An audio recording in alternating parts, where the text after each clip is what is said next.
আসসালামু আলাইকুম দর্শক আমরা জানি যে জাতীয় পার্টি নিষিদ্ধের দাবিতে নুরুল হক নূরের দল গণ অধিকার পরিষদ যে দাবি তুলেছিলেন তাদের সেই দাবি দমিয়ে রাখার জন্য নূরের উপরে নৃশংস হামলা চালায় পুলিশ ও সেনাবাহিনী।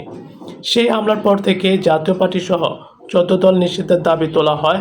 এখন সেই দাবি আরও সোচ্চার করার জন্য গণ অধিকার পরিষদ সহ কয়েকটি রাজনৈতিক দল এর পক্ষ নিয়েছে।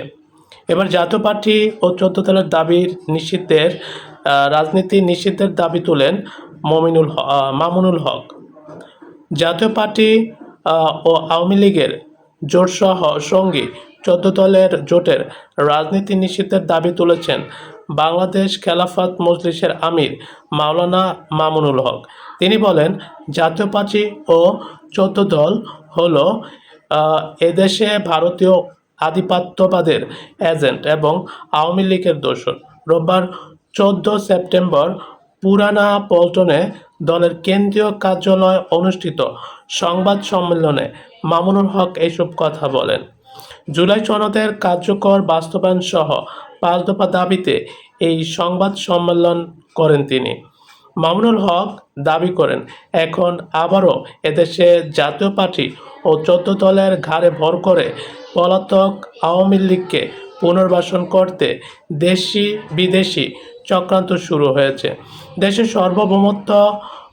সার্বভৌমত্ব ও সমৃদ্ধ ভবিষ্যতের স্বার্থে এই দলটিকে রাজনৈতিক মাঠে রাখা যৌক্তিক নয়। আমরা পুনর্ব্যক্ত করছি, জাতীয় পার্টি সহ ১৪ দলের রাজনীতি অবিলম্বে নিষিদ্ধ করতে হবে। গতকাল শনিবার মজলিস থেকে জানানো হয় ৮টি দল এই দাবি আদায় যুগপৎ কর্মসূচি দেবে।